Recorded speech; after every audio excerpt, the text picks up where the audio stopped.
Good morning! Ayan guys, maulang hapon. Maulang umaga sa ating lahat. So ayan, maghapon, buong magdamag nag-uulan. Huminto lang yung ulan kagabi, bandang mga alas 12.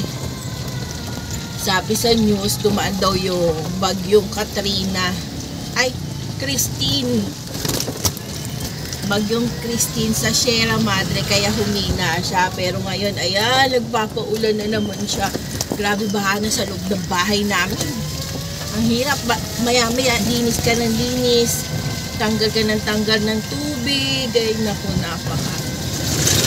Natutulog ako alas 3 na, puyat-puyat ako. At dati, yung bata ko, masarap matulog pag umuulan. Ngayon, hindi na. Kasi walang gagalaw eh. Ayan, ito ang ating piloto. Yes, seryoso yan. Huwag niyo kakausapin yan. Kakagating kayo niyan. Yeah. So, punta tayo na sa Barte. Bili tayo ng gulay kasi meron ako doong baka. Ilalaga ko na lang siya para meron tayong mahigop na mainit na sabaw kasi lamig-lamig ngayon eh. So, yun lang. So, tayo na. Let's go! Walang mga sasakyan masyado sa kalsada. Ano? Masyadong sasakyan sa kalsada. Mabibilang mo dati. Ayan, tuloy-tuloy yan. Tatawid lang naman tayo. Doon tayo sa kabilang subdivision pupunta. Sige, pasukin mo, baby. Mabilis yung isa.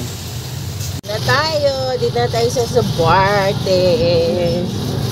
Magaling tayo talaga yung ating piloto eh. Doon tayo sa bilihan ng gulay. Ang daming tao doon sa bilihan ng gulay. Ang dami niyang dalang ano. Ayun sa likod ng e-bike. Tayo pumuesto. Yun na. Daming tao sa bilihan ng gulay eh. Yan. Diyan tayo pupunta. So, balik na tayo sa ating pinanggalingan. Ayan, umaaraw, umuulan. Maintindihan ang panahon. Grabe, ayan ngayon, umaaraw na naman, kanina umuulan. So, dito na tayo sa ating subdi. Subdi talaga. Happy birthday daw, sabi ng guard namin. Kaya, matagal pa birthday namin. So, ayan, dito na tayo. Bumili lang ako ng gulay and pizza peke. Ayan, Zaira Pizza. Baka naman. So, ayan, bumili lang tayo para mamaya hindi na tayo lalabas.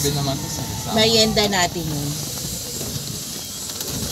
Yung pizza. Hindi ko na pinainit kasi mamayang hapon pa naman namin kakainin eh. So, ako na lang mag-iinit mamaya sa aming air fryer.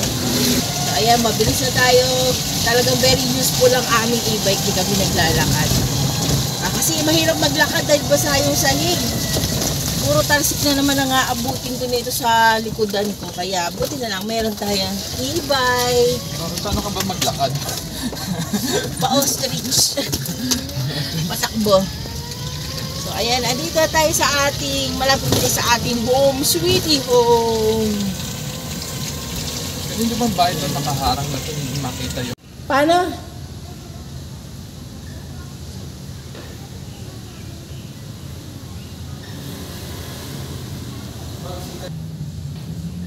Ayan.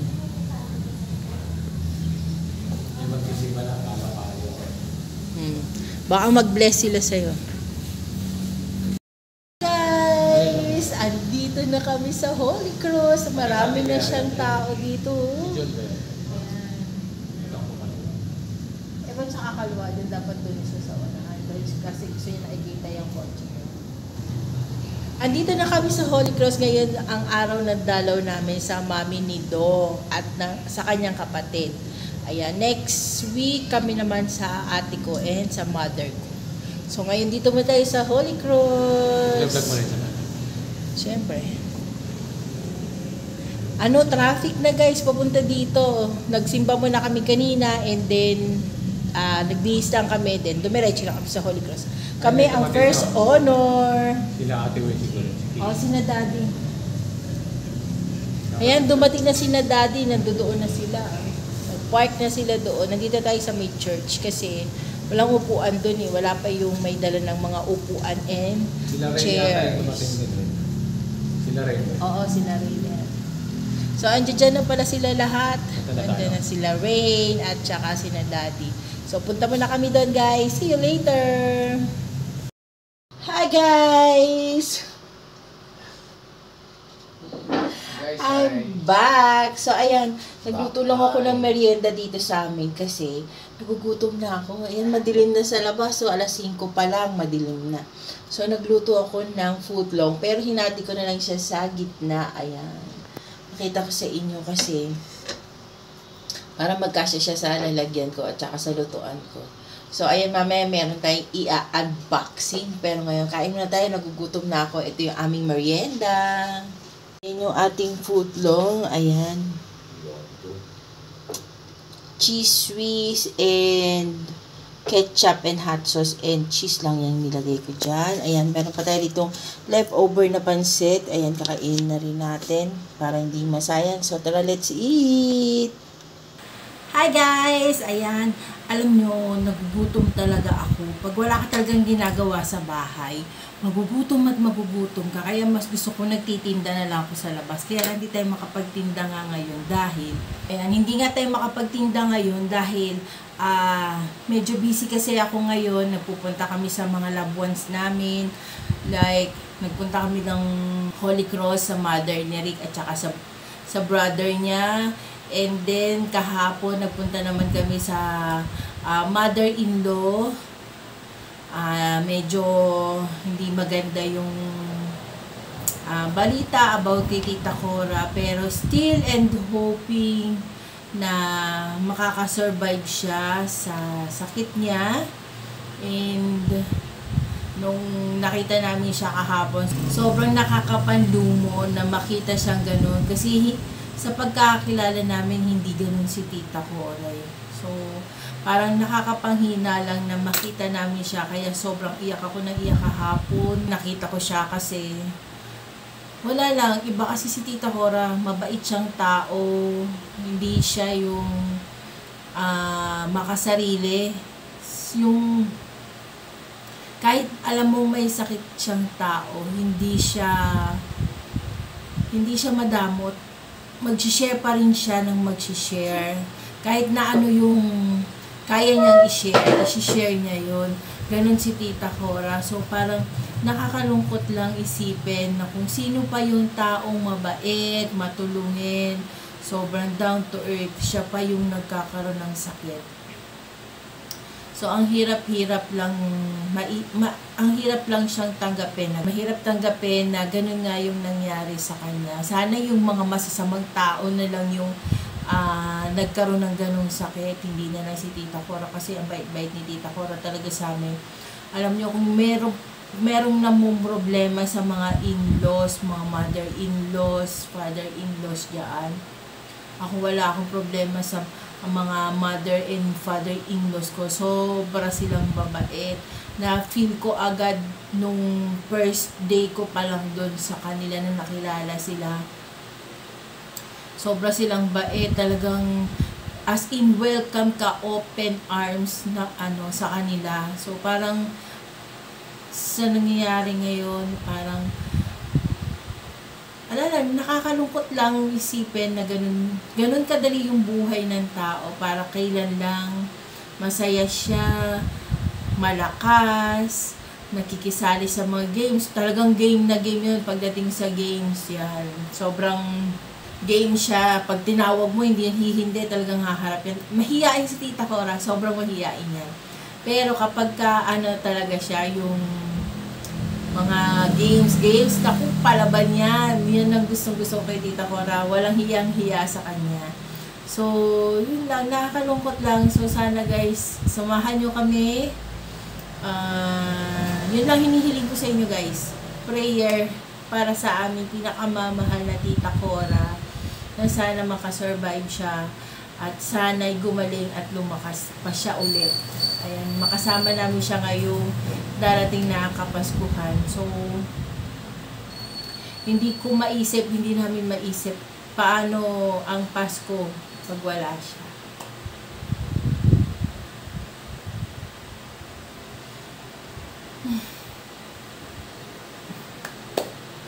So, yan lang guys. Yun yung aming pinagdadaanan itong mga nakaraang araw. Hindi ako makapag-vlog masyado kasi nga iniisip ko siya, nagpe-pray kami. And alam si Dong, kahit hirap yan mag-commute, hindi mo siya hirap na hirap. Kahit nahihirapan siya, syempre kailangan mo tumakbo, maglakad, habulin yung sasakyan, bilisan gumalaw, ganun. Siya kasi hindi siya pa ganun kabilis. So, parang nahihirapan siya. Pero, tinitiis niya yun. Tinitiis niya. Para lang madala namin si Tita Cora kahapon. And then, nandoon din si Daddy. Si Daddy, ginagano-gano niya yung braso ni Tita Cora.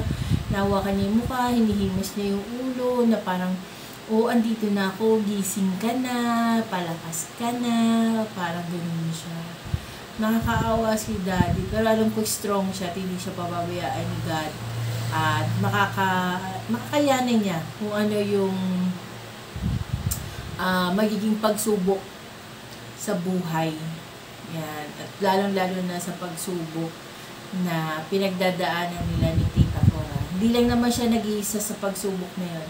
Ando doon kaming lahat ng mga anak niya, ng mga in-laws niya, nakasuporta sa kanya, at nakasuporta din kami kay Tita Cora.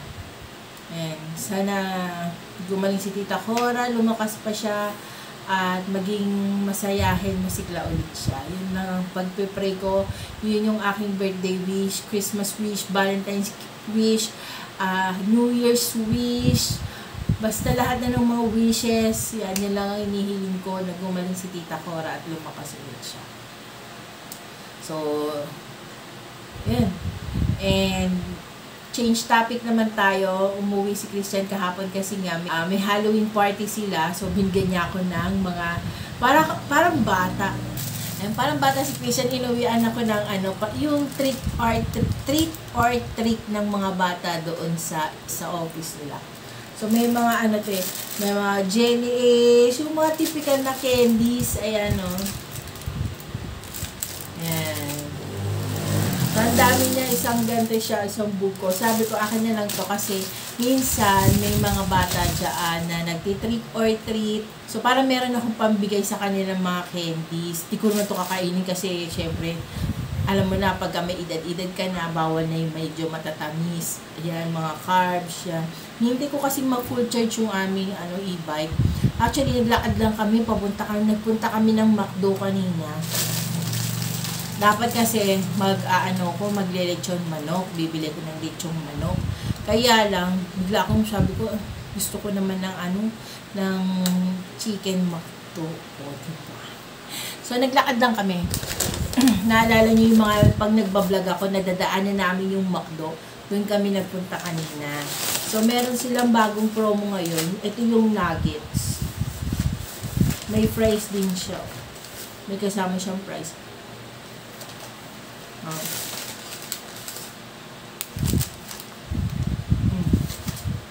May spoon and fork. Baliktad, spoon and fork. May dressing.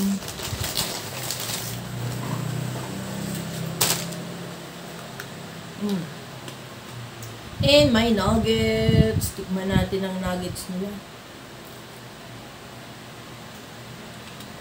Typical lang yung nuggets. Nating special, kalak ba naman. May mga nuggets freezy. Siguro dahil lang dito, kaya siya naging masarap. Kasi meron siyang kasamang cheesy smoke grill. Yan. Tapos may kasama siyang fries. Ayan, kinakain na natin. Nagmerienda na kami, kaya lang nagugutom pa ako. Sabi ko nga sila, pag wala akong ginagawa, nagugutom ako. Yung wallet natin. Tapos ito yung ating chicken makshare. Ayan. So, lagyan na natin ito dito. Kasama na siyang mga sauce.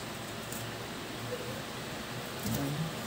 Para mamaya, naka-ready na siya. Kakain na lang kami.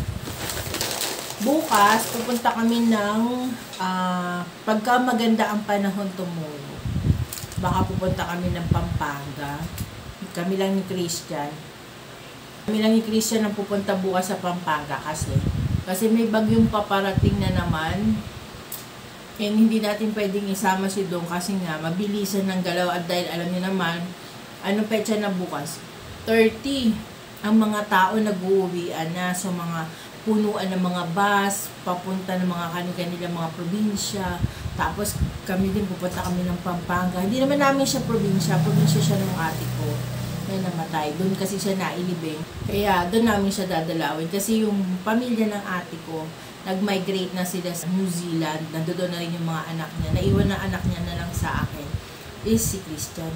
Kaya wala nang nagbabantay sa ate ko doon. Wala nang dadalaw sa kanya. Kaya dadalawin namin siya, kawawa naman.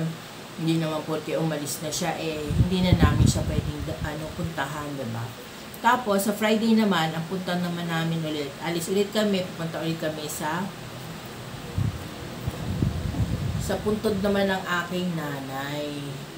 Yun naman, sa naman yun, sa Nabotas naman kami pupunta. Yun, medyo malapit yun. Madali lang ang biyahe namin. Ang pinakamalayo talaga namin is yung Pampanga, yung sa kapatid ko. Kasi nasa baryo. Nasa baryo kasi yung bahay ng kapatid ko. Kaya medyo malayo talaga yung pupuntahan namin sa kanya. Pakita ko sa inyo bukas kung gaano siya kalayo. From SM Pampanga. Sobra pa siyang malayo. Siguro may mga 1 hour travel pa kami.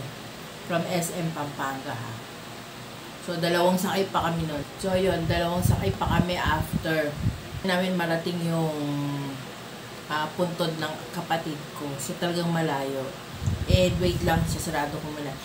Hugutin ko muna yung charger ng e-bike kasi baka ma-overcharge siya.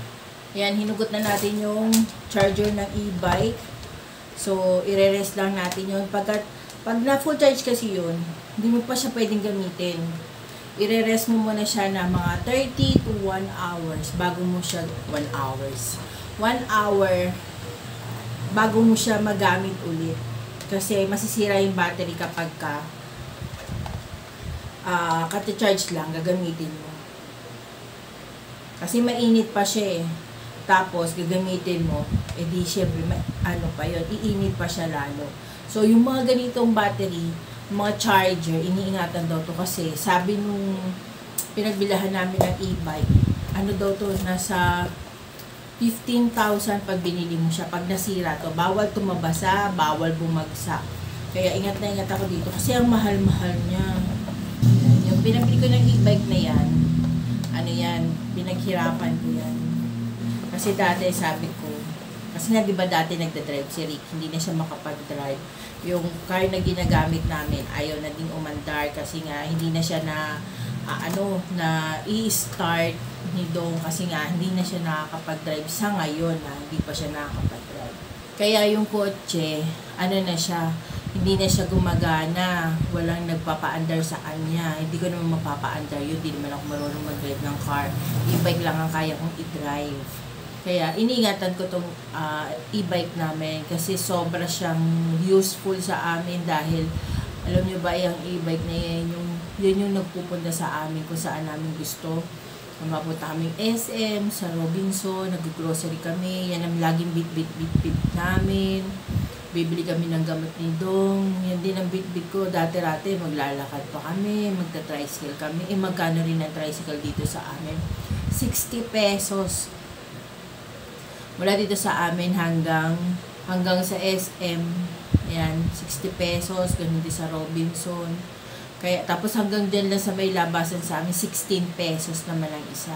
So, parang, kapag may e-bike ka, diba, wala kang babayaran, conveniente ka pa, magbabayad ka na lang parking. Pag uwi mo, tuloy-tuloy ka from parking, bahay, parking.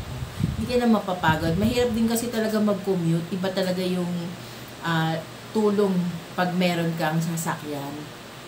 Hindi man siya ganun kagandang sasakyan. Hindi man siya mamahaling sasakyan. Pero sa amin, sobrang malaking tulong na siya sa amin. Lalo na kay Dong. Hindi na siya nahihirapan maglakad. Mas gusto niya sumakay dyan kasi feeling niya talaga safe siya. Kasi talaga ako, maingat ako. Pag alam kong alanganin, hindi ko ipapasok yung e-bike. Kasi, syempre kami rin yung mahihirapan, di ba? Unang-una, magastos, sakit sa ulo, at saka marami pang pwedeng gawin, ganun. Ayoko na ganun, masakit sa ulo. Kaya talagang iniingatan ko yung e-bike na yan. Kasi, yan katas yan ng aking pinaghirapan. Kasi, nung last time na, kung napapanood din yung mga previous vlog ko, meron akong inalagaan na stroke patient din, Italiano na Pilipino, half Italiano, half Pilipino. Hindi, Pilipino talaga siya. Naging citizen na lang siya ng Italy. So, yun. Siya yung naging, employer ko. Tapos, siya yung, nagbigay sa akin ng magandang sweldo. Kaya naman, ayan, nakabili ko ng e-bike. Talagang cash yan. Hindi ko yung hinulugulugan cash. As in, cash. Yan, ganyan. Kasi ako ayoko nung hinuhulugulugan. Ayoko nang masakit sa ulo. Kaya, yun, ang aking mga ganap this day. Hindi lang ako nakapag-vlog kasi bawal talaga mag-video sa hospital. Alam niyo yan. Bawal, baka masita tayo. At saka ayoko rin i-picture si Tita Cora sa sitwasyon niya at sa kalagayan niya. Ayoko. Gusto ko matandaan namin siya, matandaan ng mga tao na si Tita Cora yung dating masayahin, masiglang, makulit. Lahat na ng maganda deserve niya sabihin para sa kanya. I love you, Tita Cors. Hihintay kami para sa'yo. Ayan, pipray kami para sa'yo. Ngayon, every time, pag ako lang mag-isa, nagpipray ako para kay Tita Cora. Minsan pumunta ka sa bintana, nagpipray ako para sa kanya, baka sakaling marinig ng Lord. Kasi, syempre, open, di ba? Yung third floor namin, malapit sa langit, charot. So, doon ako nagpipray, mali mo marinig ni Lord, dinggin niya yung panalangin namin, magkaroon ng himala kagaya ng ginawa niyang pagbibigay ng himala para kay Dong. Ayan, nakalakad ulit si Dong, naka-recover, ngayon okay na siya. Yung mga akala namin hindi na mangyayari noon, nangyayari ulit ngayon.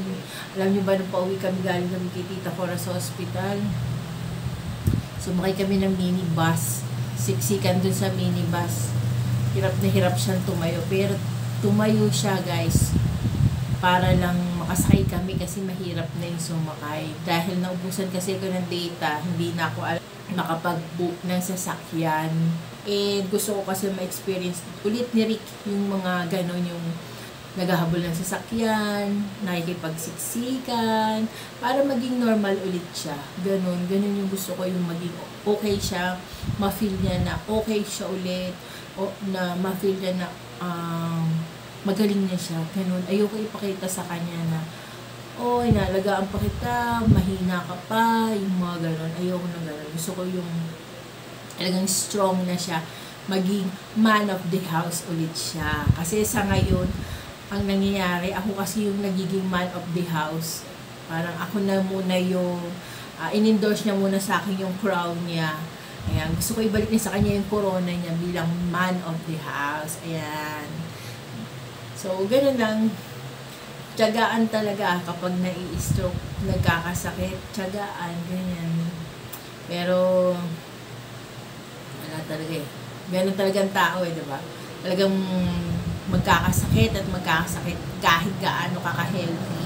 Magkakasakit at magkakasakit. So, yan. Medyo mahaba na yung ating kwentuhan. So, bukas, Pampanga naman kami. So, marami tayong ganap this week.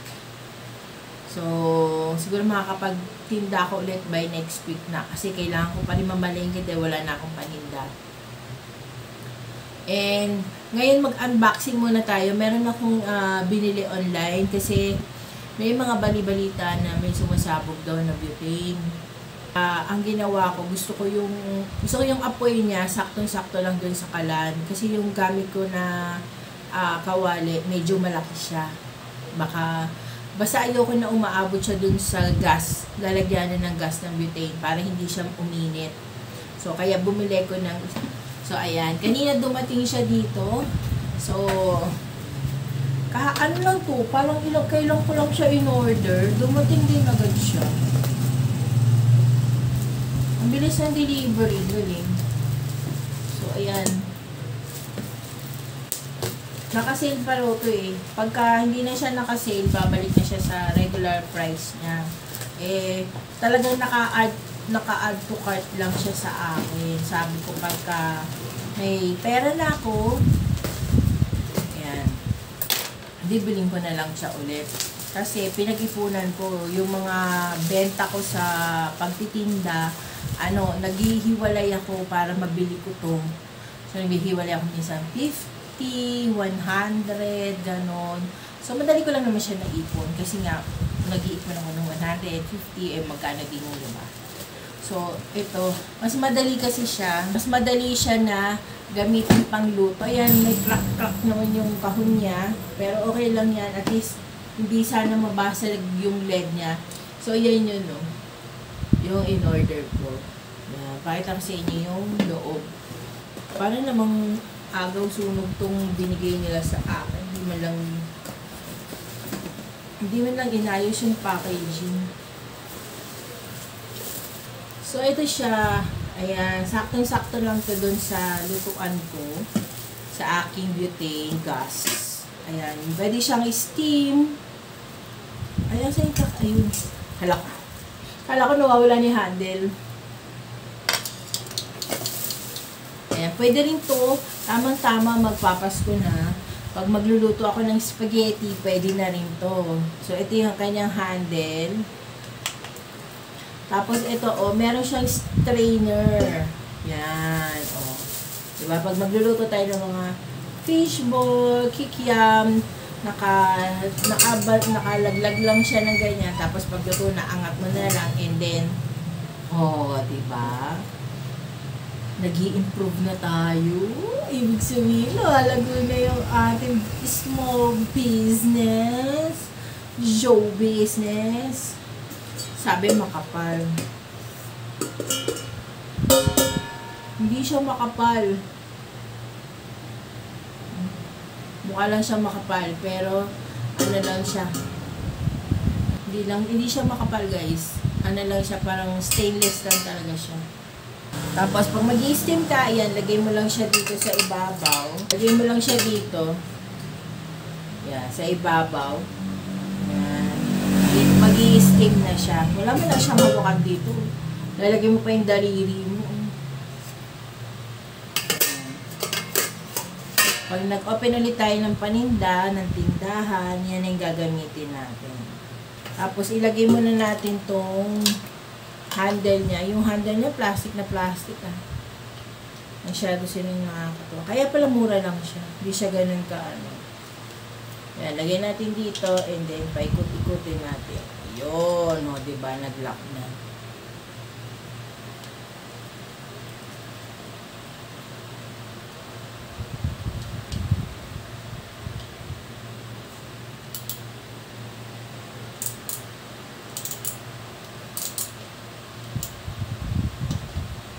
Madali naman siya. May hawakan na. Ito, uwi ito ni Dong nung nag-a-abroad pa siya. Ang dami siyang inuuwi mga gadget ng mga ganito. Useful na useful dito sa bahay. May mga accessories na nasa loob niya. So, yan.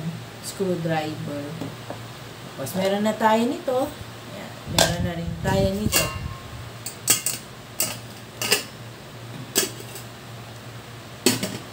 So, ayan. Meron na tayong lutuan ng ating mga kwek-kwek, fishball, kikiam. Ayan, na medyo maliit lang yung puwetan para hindi na kumalat yung apoy. Yung heat, kung hindi pumunta dun sa ating butane. Kayo din ba kapag may online na delivery, ginugupit din nyo ba yung yung address? Ako kasi ginugupit ko yan para hindi makuha yung information natin ng mga ibang tao na masasamang tao. Kaya, ginugupit ko yan.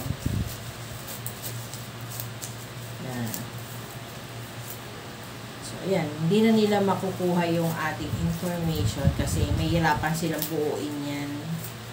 Yan. Yung iba kasi, meron silang ginagawa na pangguhit lang. Ako kasi wala ako nun eh. Ayokong modern kasi hindi ko naman masyadong magagamit. Mas mainam na yung ginugupit-gupit. Mas ano pa siya. Mas convenient sa akin. So, yan na yung ating nabili. So, ayan, mag-e-end na rin tayo ng ating vlog for today, guys. Medyo mahaba-haba na yata ang ating vlog. Ayan.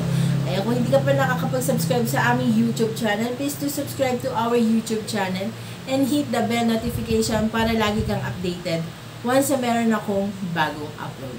So, hanggang sa muli, guys. Di na namin kisasama sa aming pagkain dahil nagsasaing pa ako. Manonood muna ako ng balita dahil meron daw paparating na bagyo. Si Bagyong Leon. So, sana hindi siya maka-apekto bukas para makaalis kami and then sa Undas. So, hanggang sa muli, guys.